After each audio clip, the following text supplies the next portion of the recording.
नमस्कार, नमस्ते बिहार में राहुल ओझा आपके साथ और मैं हूं रुचिका राज आपके साथ। पटना से बड़ी खबर है, जहां प्रशांत किशोर के छात्र संसद पर रोक है। पटना जिला प्रशासन ने यह रोक लगा दी है।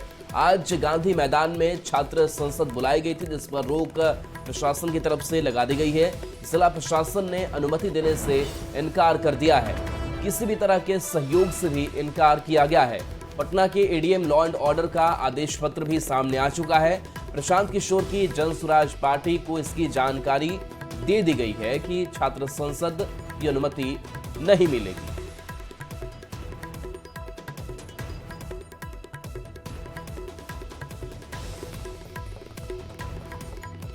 17वीं बीपीएससी की पीटी परीक्षा को रद्द कराने की मांग को लेकर के अभ्यर्थी धरने पर बैठे हैं। दूसरी ओर इस मुद्दे पर सियासत भी तेज हो गई है। इस रिपोर्ट को देखिए।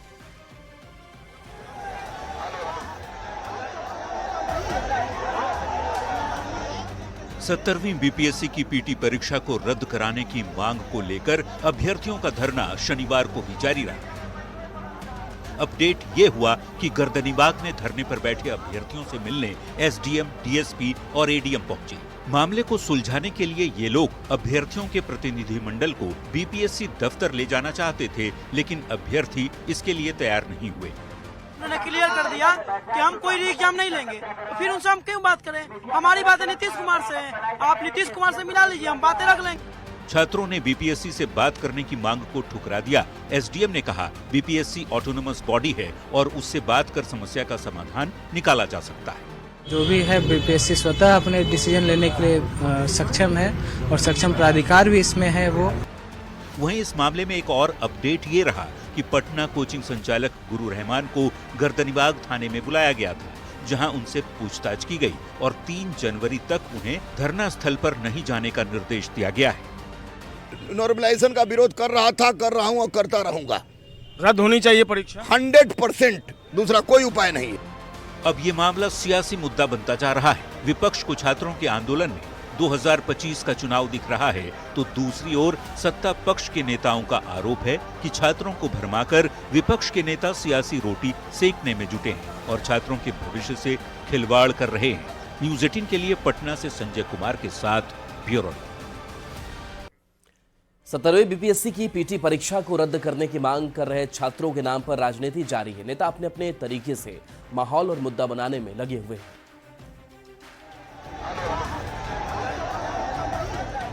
लोगों के छात्रों के आंखों में आंसू है, पीठ पे लाठी का दाग है, सर कपार फटा हुआ है। कम से कम परीक्षाओं का जो राजग मॉडल है, उससे बिहार के छात्रों को सीख लेने की जरूरत नहीं। बिहार में अगले साल विधानसभा चुनाव है और फिलहाल 17वीं बीपीएससी पीटी परीक्षा को रद्द करने की मांग को लेकर पटना में कुछ छात्र आंदोलन पर हैं। छात्रों का ये मुद्दा अब राजनीतिक मुद्दा बनता जा रहा है और नेता इस मुद्दे को 2025 के चुनाव के नजरिए से देखने लगे हैं। छात्रों के आंखों में आंसू है, पीठ पे लाठी का दाग है, सर कपार फटा हुआ है और हम लोगों की सरकार में मात्र 17 महीने की सरकार में चेहरे पे जो खुशी थी, लेकिन आज क्या स्थिति बनी हुई। नेता प्रतिपक्ष तेजस्वी यादव ने छात्रों के आंदोलन के बहाने सरकार पर निशाना साधा तो सत्ताधारी दलों के नेता लाल हो गए। जो बेरोजगार हो जाता है उनका यही काम रहता है कि कहीं न कहीं जनता को बहकाना, छात्रों को बहकाना, उनको गुमराह करना, अफवाह फैलाना। 3 लोगों का मुख्य काम है अफवाह फैलाने का। ये लोग अफवाह फैलाने में लगे हुए हैं, छात्रों को भड़काने में लगे हुए हैं। बीजेपी और जेडीयू के नेता एक सुर में तेजस्वी यादव पर पलटवार कर रहे हैं। जेडीयू के राष्ट्रीय प्रवक्ता राजीव रंजन ने कहा कि बिहार के छात्रों को अब आरजेडी के नौकरी वाले आंदोलन से सीखने की जरूरत नहीं है। नौकरियों के बदले पैसे और जमीन लेने के उन पर अनेक लोगों ने आरोप लगाए, तो कम से कम परीक्षाओं का जो राजग मॉडल है, उससे बिहार के छात्रों को सीख लेने की जरूरत नहीं। छात्रों के आंदोलन में प्रशांत किशोर जैसे लोगों को भी अपना भविष्य दिखने लगा है, जो बड़े बड़े दावे करके आए थे, लेकिन उपचुनाव में ही दावों की हवा निकल गई। बीपीएससी अभ्यर्थियों के प्रदर्शन में जन स्वराज के संयोजक प्रशांत किशोर भी शामिल हुए। न्यूज़ 18 के लिए पटना से रवि एस नारायण, संजय कुमार और धर्मेंद्र कुमार के साथ ब्यूरो रिपोर्ट। तेजस्वी यादव के एक बार फिर तेजस्वी यादव ने यह कहा है कि कुछ लोगों ने सीएम नीतीश कुमार को हाईजैक कर लिया है। तेजस्वी यादव ने कहा कि सरकार रिचार्ज अधिकारी और 2-4 नेता चला रहे। तेजस्वी यादव के बयान पर वार पलटवार का दौर जारी है। ये पूरी तरीके से नीतीश कुमार जी को इन लोगों ने कैद कर रखा है। पिछले 20 साल से बिहार की राजनीति सिर्फ एक व्यक्ति के चारों ओर घूम रही है। वो हैं 73 साल के नीतीश कुमार। आप उन्हें पसंद कर सकते हैं, उनकी आलोचना कर सकते हैं, लेकिन इग्नोर तो कतई नहीं कर सकते। एक बार फिर सीएम नीतीश कुमार के नाम पर बिहार का सियासी पारा गर्म है। इसकी वजह है नेता प्रतिपक्ष तेजस्वी यादव का बयान। तेजस्वी यादव ने कहा कि नीतीश कुमार होश में नहीं हैं, उनको कुछ लोगों ने हाईजैक कर लिया है। देखिए क्या स्थिति हो गई है। ये पूरी तरीके से नीतीश कुमार जी को इन लोगों ने कैद कर रखा है। अब वो होश में नहीं है, उनके केवल चेहरे को आगे करके जो है सरकार जो है चलाया जा रहा है। ये सच्चाई है। सीएम नीतीश कुमार पर तेजस्वी यादव के बयान से सियासत सुलग गई है। नेता प्रतिपक्ष हताशा में अब मुद्दा विहीन और तथ्यहीन बात करने लगे हैं। बीजेपी ने तेजस्वी पर हमला बोलते हुए कहा कि तेजस्वी यादव में संस्कार की कमी है। सच यह है कि तेजस्वी यादव जी अपने पिता लालू प्रसाद जी को हाईजैक कर लिया। तो जेडीयू ने भी तेजस्वी पर पलटवार किया है। अहंकार में रहे हुए व्यक्ति ही इस प्रकार की भाषा बोल सकता है। वहीं कांग्रेस ने नीतीश कुमार पर दिए गए तेजस्वी के बयान का समर्थन किया है। दुर्भाग्य ये है कि बिहार के मुखिया भी अब बीमार हो चुके हैं, जो अपने सोच समझ से बिहार सरकार को चला नहीं पा रहे हैं। एक तरफ तेजस्वी यादव कहते हैं कि नीतीश कुमार होश में नहीं हैं, उनको कुछ लोगों ने हाईजैक कर लिया है। दूसरी ओर तेजस्वी के ही विधायक आए दिन नीतीश कुमार को साथ आने का न्योता देते रहते हैं। सवाल है कि जब नीतीश होश में ही नहीं है तो उनको न्योता क्यों? न्यूज 18 के लिए पटना से रवि एस नारायण के साथ ब्यूरो रिपोर्ट।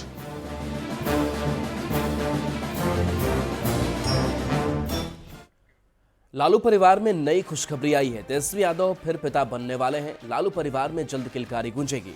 इस गुड न्यूज के बाद लालू परिवार में खुशियां छाई हुई हैं। लालू फैमिली में गुड न्यूज है। नेता प्रतिपक्ष तेजस्वी यादव फिर से पिता बनने वाले हैं। लालू परिवार में जल्द किलकारी गूंजेगी। आरजेडी नेता तेजस्वी यादव एक बार फिर पिता बनने वाले हैं। उनकी पत्नी राजश्री प्रेग्नेंट हैं। राजश्री कोलकाता में रेस्ट कर रही हैं। इस नई खबर से लालू राबड़ी परिवार में बेहद खुशी है। सबसे ज्यादा खुश लालू प्रसाद और राबड़ी देवी हैं। जानकारी के मुताबिक तेजस्वी यादव अपनी राजनीतिक यात्रा पूरी करने के बाद न्यू ईयर सेलिब्रेट करने अपनी पत्नी के पास कोलकाता जाने वाले हैं। सूत्रों के हवाले से जो जानकारी मिली है उसके मुताबिक तेजस्वी यादव पहले ही कोलकाता जाना चाहते थे, लेकिन अपने व्यस्त राजनीतिक कार्यक्रम के कारण ऐसा संभव नहीं हो सका। 27 मार्च 2023 में तेजस्वी यादव पहली बार पिता बने थे। लालू परिवार के घर बेटी कात्यायनी ने जन्म लिया। 2021 में तेजस्वी यादव की शादी हुई थी। तेजस्वी और उनकी पत्नी की दोस्ती उस समय से है जब दोनों एक साथ दिल्ली के आरके पुरम डीपीएस में पढ़ते थे। साल 2014 में वे दोनों एक दूसरे के करीब आ गए थे। दोस्ती पहले प्यार में बदली और फिर दोनों एक दूजे के हो गए। अब राजश्री दूसरी बार मां बनने वाली हैं। लालू परिवार के घर जल्द नए मेहमान की दस्तक होगी। इस गुड न्यूज के बाद लालू परिवार में खुशियां छाई हैं। न्यूज 18 के लिए पटना से संजय कुमार की रिपोर्ट। आईएएस संजीव हंस के बाद उनके करीबियों पर ईडी का शिकंजा कस गया है। बिहार पुल निर्माण विभाग के पूर्व इंजीनियर आवास और होटल में ईडी ने छापेमारी कर कई अहम दस्तावेज जब्त किए। पटना के एक और गया में 4 ठिकानों की छापेमारी से हड़कंप मच गया।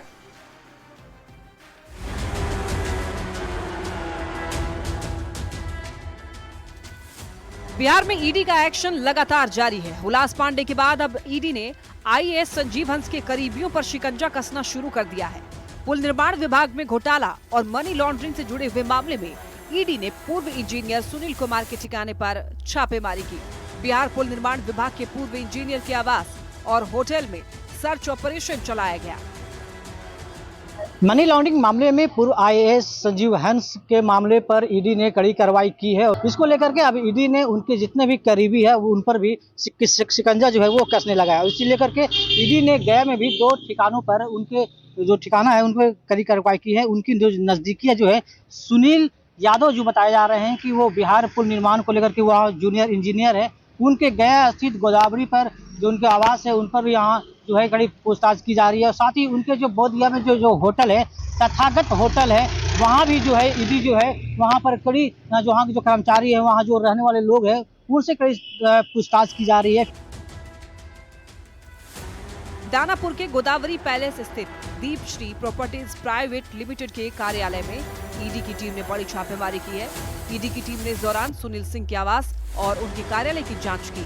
बताया जा रहा है कि ये कार्रवाई सिंगला कंस्ट्रक्शन से जुड़े आर्थिक लेन देन और कागजात को लेकर हुई। जांच के दौरान ईडी ने कई महत्वपूर्ण दस्तावेज जब्त किए हैं। हम मौजूद हैं दानापुर के गोदावरी पैलेस में और यहीं पर गोदावरी पैलेस के अंदर ही जो है दीप श्री प्रॉपर्टी प्राइवेट लिमिटेड है जिसमें ईडी ने छापेमारी किया है। और ये छापेमारी जो IAS से रिलेटेड मामले हैं उससे जुड़ा हुआ है। कब से ईडी की टीम है लगी हुई? 5 बजे से। 5 बजे से उन्हें बाहर नहीं निकलने दे रही उनको? नहीं, 5:15 बजे से लगातार कर रही है। और घर में बच्चा भी है, प्लस छोटा बच्चा है, प्लस एक बूढ़ी माँ है। हम लोग मिलने गए लेकिन मिलने नहीं दिया गया। ईडी ने IAS अधिकारी संजीव हंस और उनके सहयोगियों पर शिकंजा कस दिया है। ईडी ने हंस और उनके साथियों की अब तक 23.72 करोड़ रुपए की संपत्ति जब्त की। न्यूज़ 18 के लिए गया से एलन लिली और दानापुर से अमरजीत शर्मा की रिपोर्ट। और गया से इस बीच बड़ी खबर है जहां हथियारों का जखीरा बरामद हुआ है। सर्च अभियान में ये बड़ी सफलता मिली है। राइफल की 414 कारतूस बरामद किया गया है। पुलिस और STF की कार्रवाई में ये सफलता मिली है। रूसिया के करिया पहाड़ी पर अभियान चलाया गया। नक्सलियों की रसीद भी बरामद की गई है। हार्डकोर नक्सल के खिलाफ ये FIR भी दर्ज की गई है। एलन लिली हमारे साथ न्यूज़ 18 संवाददाता। एलन, बड़ी सफलता पुलिस और STF को, क्या कार्रवाई हुई है? जी, निश्चित तौर पर एक बड़ी कार्रवाई की गई है। गया पुलिस और STF की संयुक्त कार्रवाई की गई है। बता दें कि नक्सलियों के बीच लगातार जो है सुरक्षा बलों द्वारा जंगलों में जो है सर्च अभियान चलाया जाता है। और इसी दौरान जो है लुटवा थाना क्षेत्र के जो करिया पहाड़ी है, जो घने जंगलों के बीच है, वहाँ जो है जमीन के अंदर छिपाए गए थे। बताया जाता था कि ये इंसास का जो राइफल है, जो कारतूस है, 414 जिंदा कारतूस है, वो बरामद किया गया है। साथ ही मतलब कि बिहार झारखंड से जो भाकपा माले का जो रसीद होता है, जो चंदा होता है, जो लोगों से मांगा जाता है, लेवी मांगा जाता है, उससे मतलब 55 पीस जो रसीद भी बरामद किया गया। साथ ही अन्य कई सामान भी बरामद किए गए। हालांकि इस मामले में पुलिस ने 3 से 4 जो कुख्यात नक्सली है, सुनील यादव सहित अखिलेश सिंह, उन लोगों के जो है उन लोगों पर एक मामला भी दर्ज कराया गया। और बताया जाता है कि कहीं न कहीं इन नक्सलियों के द्वारा ही ये भारी मात्रा में जो जिंदा कारतूस जो है वो छिपा कर रखे गए थे। फिलहाल इस मामले में और भी सुरक्षा बलों के द्वारा जो है घने जंगलों में सुरक्षा जो अभियान है वो चलाया जा रहा है। और आगे भी मतलब कि बताया जाता है कि और भी कई सफलता मिलेगी। आपको बता दें कि बिहार झारखंड के ये घने जंगल जो है वो यहाँ पर पड़ता है। और इस दौरान जो यहाँ पर कई बार जो IED जो है वो भी बरामद किया गया, जिसे सुरक्षा बलों द्वारा भी डिफ्यूज कर दिया गया। फिलहाल आगे भी कार्रवाई जो है नक्सलियों के विरुद्ध जो है तो हमारे जो सुरक्षा बल है वो कर रही है। जी चलिए, शुक्रिया एलन इस अपडेट के लिए आपका।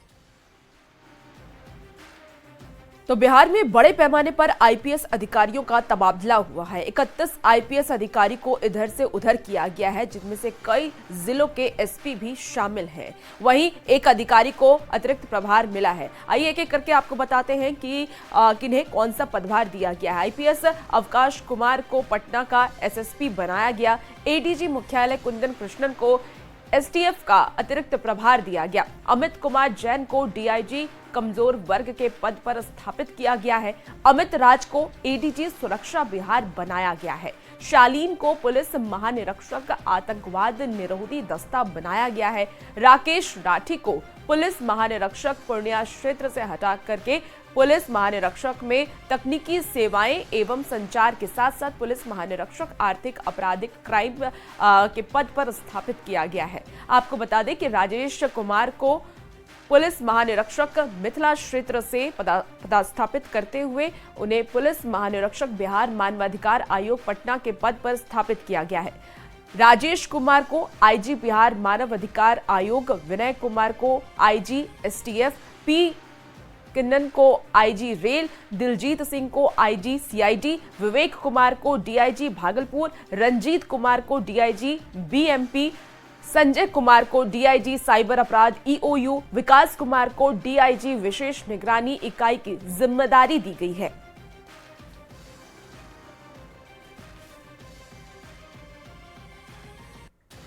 मोतिहारी में पुलिस लगातार एक्शन मोड में नजर आ रही है। जिले की हरसिद्धि, बंचरिया, संग्रामपुर, केसरिया, फताही और ढाका थाना इलाके में कुल 37 अपराधियों के घरों में इश्तेहार चिपकाया गया। ये सभी डकैती, दंगा, आर्म्स एक्ट सहित कई मामलों में आरोपी हैं। पुलिस दलबल के साथ बैंड बाजा लेकर अपराधियों के घर पहुंची और डुगडुगी बजाकर माइकिंग करके अपराधियों के घर पर इश्तेहार चिपकाया। फरार चल रहे सभी आरोपियों को सरेंडर करने की चेतावनी दी गई है।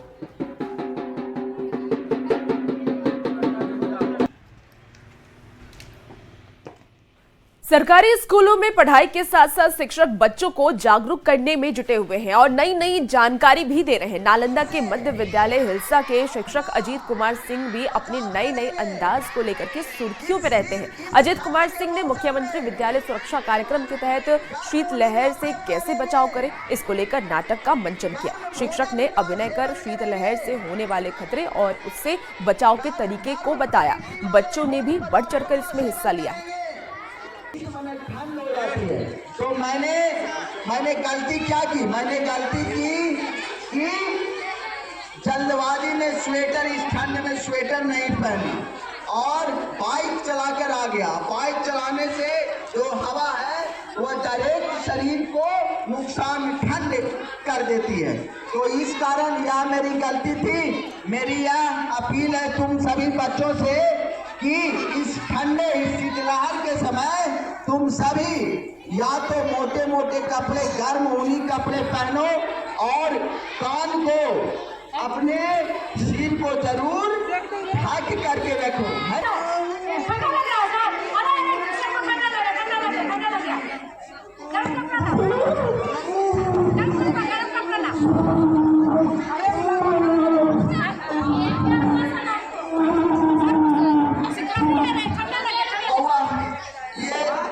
सवेरे स्वेटर पहनना मैं भूल गया, इसलिए बहुत ही ठंड लग रही है। कुछ करो, मुझे शीतलहर लग गई है। शीतलहर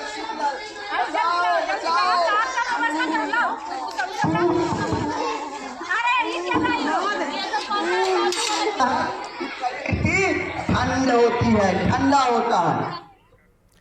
नए साल से पहले शराब तस्करों पर पुलिस की कार्रवाई जारी है। मोतिहारी के रक्सौल, अरेराज, ढाका और ग्रामीण इलाके में 8300 लीटर देसी अर्धनिर्मित शराब और लगभग 400 लीटर विदेशी शराब बरामद की गई है। पुलिस ने 6 शराब तस्कर को भी गिरफ्तार किया है। नए वर्ष पे पुलिस की कार्रवाई जो है शराब माफिया के विरुद्ध वो काफ़ी कड़ी कर दी गई है।